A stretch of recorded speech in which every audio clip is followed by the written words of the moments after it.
Hey nerds, Farmer Jesse here. Welcome to Growers Daily, your daily dose of ecological farming insight. It is Monday, January 26th, 2026. That's a lot of 26s in there. And today we are talking shallots in all their lovely entirety, plus earwigs. Good, bad, otherwise? We'll see. So let's do it.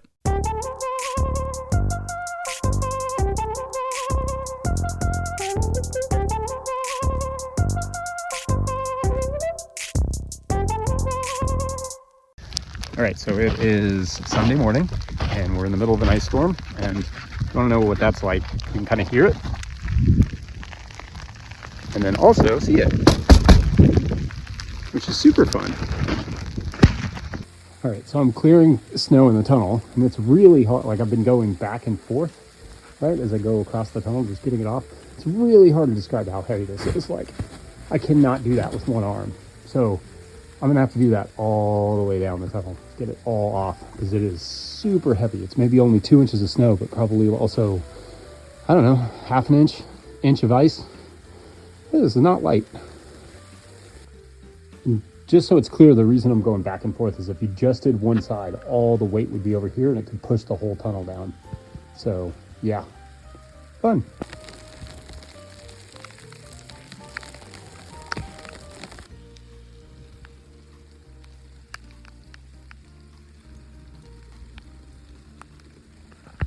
All right, happy Monday, everyone. I hope you all had nice weekends. Obviously, mine was quite snowy, as was Mike's, because he's at his house right now. But it was definitely the ice that stole the show here over the snow. The trees, the tools, the tunnels, everything is coated in a thin layer of ice. My arms feel like Jell-O from all the work removing all the ice from the tunnels yesterday. I've definitely never felt the tunnels that heavy. It was like a giant sitting on top of all that plastic, and that's after my oldest and I cleared them once the day before. That said, we are some of the lucky ones. I think there are millions of people right now across the country who are out of power, and this is going to be a record-breaking week of cold for many of them.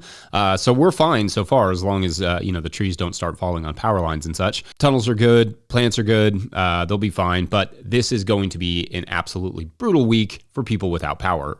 We aren't expected to get above freezing here until next Wednesday, when they are also calling for a chance of snow, so that's fun. So keep the farmers and people affected by this storm in your thoughts. It is a doozy. Also, if this show goes up late at all this week, it's primarily because, like I said, Mike is at home, I'm at home. So that means we're having to, do this remotely, which you never know. Internet can be a little fickle in that way with transporting large files. So we'll see. But anyway, that should explain it if we are late. All right, so it is Monday, where every Monday this year, we are going to be digging into a single, less talked about crop in a series we're calling Planting and Raving. So far, we've covered peas, fennel, and leeks. And today, the crop we're going to cover is shallots. If you want to hear more about one of those other crops, you can go back to the other Mondays this year. This is one of my favorite all-time crops. And although, okay, sure, we just did an allium last week with the leeks, we are also just in allium starting season. So I'm trying to make sure that we cover all the relevant stuff. Covering watermelons right now, for instance, might not make the most sense for a lot of us, or at least me. So we'll hold off on some of those summer crops for now.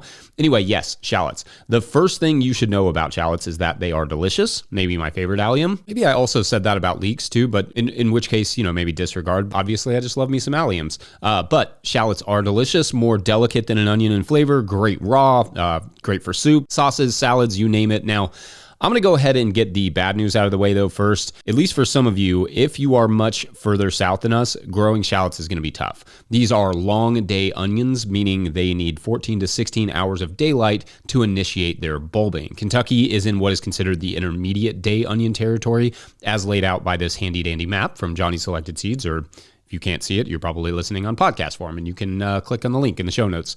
For us, we are about as far south as you can be and reliably grow shallots, though I should say I've also not tried to grow them much further south from here, so perhaps there are varieties that can still work or be adapted and still get a decent bulb out of them. Most are adapted for the 40 to 60 degree latitude range, but there is a small amount of flexibility in those numbers. For instance, we're here on the 38th parallel and have had good success with getting nice bulbs from our shallots, and specifically the variety that has done best for us is the Matador shallot from Johnny's, but I will say that I have not tried all of the different shallots. Part of the reason I have not tried them all, though, is that the seeds are just comparatively expensive for onion seed. 5,000 seeds of Matador, for instance, organically certified, it's worth noting, just adds to the cost, will run you $141. 5,000 seeds of organically certified New York Early, a classic yellow onion for contrast, will run you $32. Nearly 4.5 times as much money for the shallot seed. So because they are expensive, I will say now that you should probably make sure you know how to grow onions really well before spending the money to grow shallots. Shallots can also be grown from sets, like little small bulbs, which you can save yourself or buy. However, sets tend to be even more expensive per onion. So unless you have a good line on some cheap sets, then I would stick to the, just growing them from seeds. Of course, the price of seeds or sets also means that you cannot possibly charge as much for onions in the market as you do for the shallots.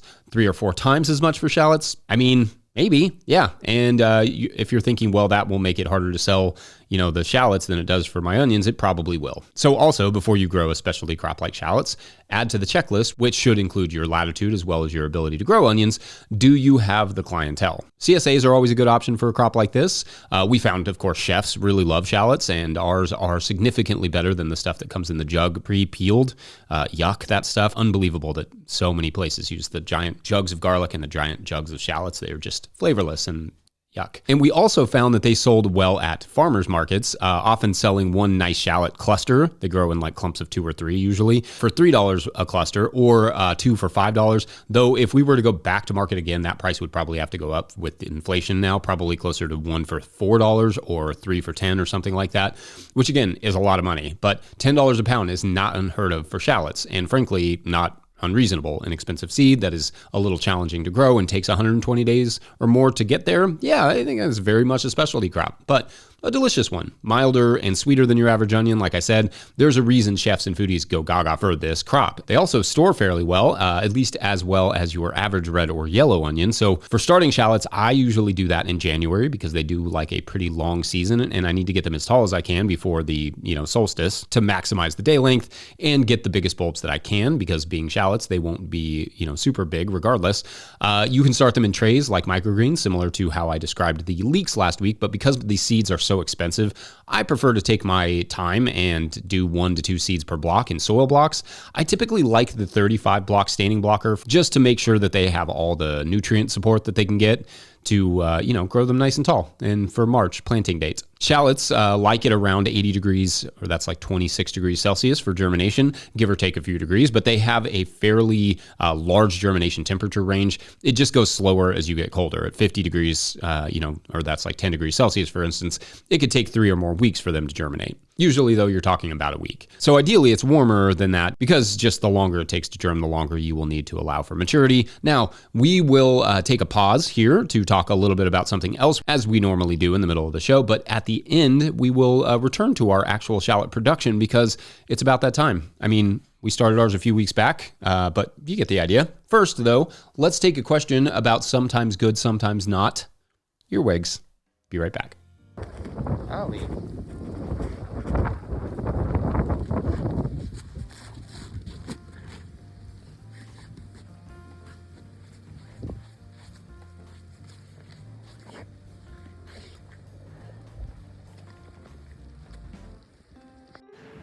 Hey Farmer Jesse, this is Doug Lee.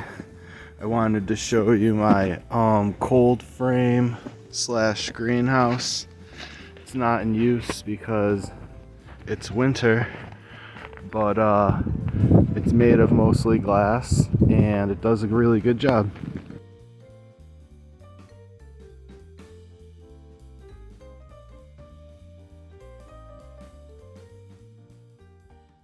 Today's episode is brought to you by Johnny's Selected Seeds. Johnny's Selected Seeds is a proud supporter of Growers Daily. At Johnny's, they do more than sell seeds. They grow them. They trial them to see how they perform on Johnny's research farm in Maine and across the U.S. and Canada. Only the best varieties are added to their catalog and website. When you need proven varieties you can count on and detailed guidance from seedling to harvest, consider Johnny's your trusted growing partner. JohnnySeeds.com. That's JohnnySeeds.com. All right, back to the show.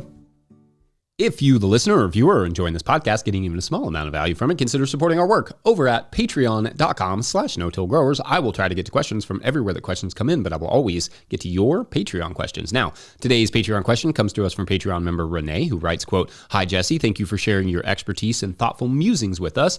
I have been thinking a lot about managing pests through good soil management, as you talk about on the show, and I have a particular question about managing earwigs in a yarrow bed. I'm in Lafayette, Colorado, Zone 5B, and my partner and I have an ambitious backyard garden. We've been gardening here for 3 years, and each year the earwig population has grown substantially. It seems pretty well under control in the backyard, where we broadforked the new in-ground garden beds, added homemade horse manure compost, planted flowers to attract pollinators, and created a small ecosystem, but there were literally hundreds of earwigs in the yarrow beds in the front yard this summer. The yarrow bed predates us living here.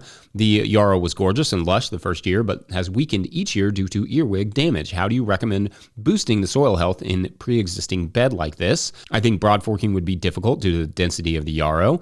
Any other tips for managing earwigs? Thank you," end quote. All right, so interesting question here, and I'm definitely fascinated by the correlation you seem to be seeing with the broadfork / compost in the earwigs in the backyard versus what's happening in the front yard. So I wonder if it's not that combination of broadforking and the horse manure compost that are having an effect. Either way, I do think some fertility would go a long way in the yarrow in the front yard with the earwig problem if you have not tried that yet. So perhaps laying down some compost over top to work in or, just around the yarrow, but also maybe indeed trying to get that broadfork involved a little bit. Now, we have some wild yarrow here, but I've never tried to broadfork a bed of it. That said, I will sometimes broadfork a bed that has a short cover crop in it in the spring to give those roots a little extra room to dig deep and help me decompact really rough parts of the farm. So maybe that is something that could be done in the early spring before the yarrow really takes off. As an aside, that is in fact something that I've always wanted to study. If broadforking a cover crop in situ would be a more effective means of decompacting an area than just, leaving it alone, because although that makes sense to me as an idea, right? Those roots would have more room to wiggle around and would enable them to get deeper and wider into the soil.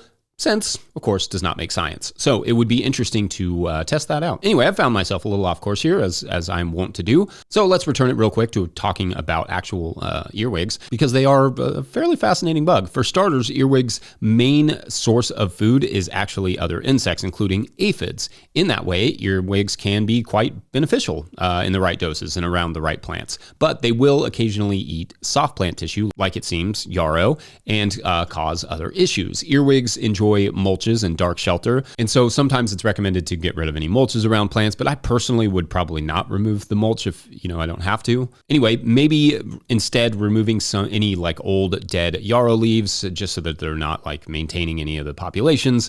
Maybe taking that to the compost to kind of help keep them in check. There are also traps out there that you can use, such as oil traps. I'm going to quote from the CSU, Colorado State University, article on the subject, because they've done studies on earwig management specifically in Colorado. So, quote, "Many earwigs can be trapped, which may help reduce numbers. Traps can be of various designs, but should produce dark hiding areas that the earwigs will seek out for daytime shelters. Rolled corrugated cardboard can be very effective, as can rolled or crumpled newspapers. Furthermore, the addition of some food bait within the shelter can greatly improve the use of a trap by earwigs. Wheat bran and wheat germ are among the baits that have been effective in CSU trials. Such traps should be collected every 2 to 3 days, bagged, and the captured earwigs discarded," end quote. So yeah, I should also add here that if the composting broadforking just doesn't feel possible, then perhaps adding some sort of, liquefied amendment like fish hydrolysate could help. It's just that they are often, let's just say, aromatic. So doing something like that may invite some criticisms from neighbors or some local criticisms. Sure. I hope that's helpful. And also, shouts to yarrow. Love that plant. Great flower for beneficials. Worth protecting. Let me know, listeners, what your experiences have been with earwigs. Otherwise, we're going to take a quick break. And when we come back, we will talk a bit about our crop of the week. Shallot we? Shall we? It's great. Anyway, be right back. There goes a plow. That's good. Maybe we'll be able to leave one of these days. Today's episode is brought to you by High Mowing Organic Seeds. High Mowing Organic Seeds is celebrating their 30th anniversary with 48 fabulous new varieties for 2026. Highlights include downy mildew-resistant cucumbers, a poppy that looks like cotton candy, and 12 new tomato varieties. High Mowing offers more than 750 varieties of certified organic, non-GMO vegetables, flowers, herbs, and cover crops, all trialed for optimal performance in organic growing systems. High Mowing has the professional quality seeds and supportive grower reps to get you from seed to harvest. Visit highmowingseeds.com to request a catalog and use code 26NOTILL, all caps, for 10% off your order of $100 or more. That's highmowingseeds.com. Today's episode is also brought to you by Ohio Earth Food. So you got your soil tested or need your soil tested, it's time to contact Ohio Earth Food. Since 1972, they have been growers' trusted source for organic soil amendments to apply before you plant to prevent those deficiency symptoms that limit production. Their knowledgeable staff have all been a part of certified organic operations and can help you choose the best products for your soil and deliver or ship them right to your farm. With locations in Northwest Ohio and just north of Madison, Wisconsin, Ohio Earth Food wants to be your partner for organic inputs. Don't count on luck this year. Start your seeds in the Seed Catapult potting soil and put their Revita fertilizers in your beds, and rest assured that your plants will have all the nutrients, stimulants, and energy for whatever comes their way. Feed your soil and let your soil feed the plants. Visit them at ohioearthfood.com. All right, back to the show. All right, so back to our shallots. We can pretend that after starting them, they grew along nicely, which they did, in the trays until they were several inches tall. Also, preferably, they have been kept from freezing during that time because with onions, although they can take some cold and some frosts, you don't want them to think that they've been through a whole winter, as they are liable to bolt, reducing their storability. The size of the transplant is relative to the size of the bulb it will make to some extent, so ideally they are at least 4 or so inches tall by the time that you transplant them. So that would be like 10-ish centimeters tall. More is even better. For bed prep, the best success I've had with shallots is transplanting after a winter-killed pea cover crop, but I've had success with compost mulches as well, with lightly harrowed soils, etc. As long as there is a decent amount of fertility in the soil and they can be kept weed-free or as weed-free as possible, shallots are not terribly picky.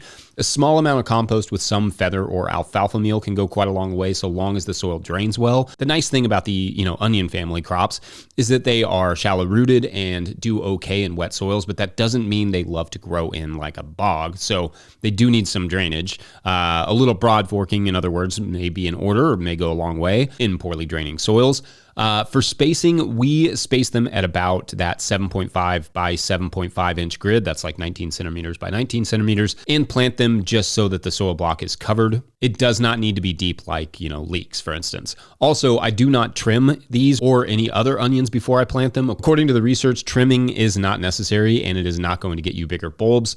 If you're doing this on a larger scale, it may save you a little time to trim them for untangling purposes and not, lose too much yield by trimming them, but you may lose a little yield, or at least so says the studies. Otherwise, trimming is just not necessary. Now, growing is just growing onions like anything else. As they bulb up for us around July, similar to onions, you will know when to harvest when they sort of begin to yellow in the greens and then flop over. You can pull them before that, but ideally you let them grow all the way out first and kind of finish, and then you cure them. I have definitely done segments on curing, and I think you can catch that recap that we did a few weeks ago on onions where I summarized some of that process at least. But for us, it's essentially, harvest the shallots, place them in our greenhouse on racks with fans and let them cure, just kind of dry, for about 2 weeks until the top is soft and you can just lightly, just pop it off. For storage, we wait until they are dry in the afternoon one day and then clip the tops and, pack them loosely into totes with holes to allow for some airflow and keep them in the walk-in. They will last until the spring that way. We didn't grow quite enough shallots last year to have them last all the way to the spring this year, but our regular onions are still doing great using that same system. Otherwise, when they're fresh, you can also just bunch them and sell them that way with a little bit of the green on. I think that's cool because who has ever, bought a shallot that didn't have dry, crispy skin on it? It's very different to see them all fresh. It's almost like a totally different crop. Then later by the, once they do cure and dry and all that stuff, you sell them by the pound. Definitely a favorite crop of mine. Let me know your thoughts and also how far south you've actually had success growing them. Those parallel recommendations that onions come with can be fudged a bit. How fudged? I'm not sure. Let us know how far you've pushed it. Otherwise, I think that's it for this Monday. Don't forget, No-Till Growers is a nonprofit 501c3, so donations are tax deductible and greatly appreciated. You can learn more about how to do that in the show notes. Please make sure to like and subscribe and or follow this show wherever you're getting this podcast. That's an easy way to help us out as well. Enormous thank you to all of our show sponsors. And if you'd ever like to sponsor the show, you can reach out to Farmer Michelle at no-till-growers.com. Huge shouts to Willie Breeding for the theme music, Mike Hilbert for the production help and editing, and also my wife Hannah for absolutely everything in the world. Also shouts to Epidemic Sound for the background music that you can hear. This mug today has like something aquatic life. I don't know. It's just me dreaming of being near an ocean right now. A warm one, preferably. Pick up a hat or a beanie like I wore today because it's a little bit cold in here, not going to lie. Or a copy of the Living Soul Handbook at no-till-growers.com to support our work. Big thank you to everyone over at patreon.com/no-till-growers, where at a certain level, or if you just bump up from one level to another, or you sign up in the month of January, got a few days left of that, you get a shout out on the show. So big shout outs today to Mads. That's fun. That's a great name, Mads. And Olivia Biles, also a good name. These are some always with the fresh novelistic names. All right, so this week's story starts at Lori's Little Shop of Glass Things. That's what it's called, just the Little Shop of Glass Things. I like the name. It's a good one. Anyway, Lori is the owner and, operator of this little business, and her entire life is dedicated to finding interesting glass sculptures and just selling them out of this little shop. This is not, as you can imagine, the most lucrative business, but around the holidays, she gets really busy and she has a steady clientele of, like designers and people looking to add some interesting decorations to their house or shop or whatever. But in general, her days are pretty normal, pretty, calculated. Then one day she gets a package in the mail, not one she's expecting. It's heavy, so it's likely glass, but there is not, any sort of return address, no identifying marks, just a brown box with her name on it. What's inside? Well, that will change everything for Lori, but that is also for tomorrow on the Glass Half Full. Thanks for watching and or listening. We'll see you then. Bye.